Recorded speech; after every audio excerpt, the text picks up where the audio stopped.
Gabriel Guillain-Lemami et Lubestar Lenyongo nous proposent ce focus.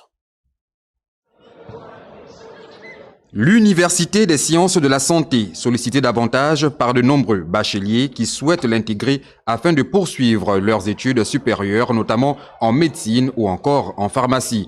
Cette année, c'est plus de 800 élèves qui ont frappé aux portes de l'US. Seuls 200 dossiers ont été reçus après un examen minutieux qui impliquait un bon nombre de critères. Vous avez donc le nom, l'âge, la moyenne.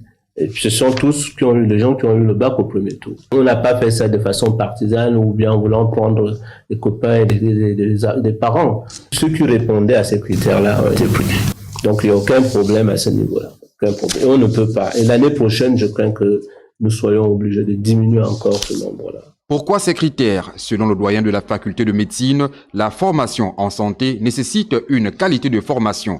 À l'origine, la capacité d'accueil de l'Université des sciences de la santé était de 60 étudiants en première année par an. La faculté de médecine aujourd'hui n'a qu'une capacité, je l'ai dit, de former 60 étudiants. Et vous verrez que tout au long de l'année, depuis que la faculté de médecine existe, on a rarement dépassé 60 médecins. L'Université des sciences de la santé est un établissement d'enseignement supérieur vieux de plus de 40 ans. La structure n'a jamais bénéficié des travaux d'extension pour pallier le problème d'effectifs pléthoriques. Mieux, en dépit des travaux de réhabilitation qui ne sont d'ailleurs pas arrivés à leur terme, l'US se dégrade au fil des jours et cela peut se voir par l'état des plafonds des sièges qu'occupent les étudiants lors des cours. Le gros problème que nous avons, c'est que les locaux que nous disposons ne correspondent plus à nos besoins.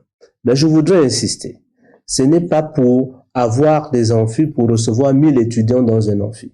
Créée en 1972, l'Université des sciences de la santé reste aujourd'hui l'unique université qui boucle ses années académiques. Vivement que des solutions soient trouvées non seulement pour sa réhabilitation et son extension, mais aussi pour les élèves dont les dossiers d'inscription ont été rejetés.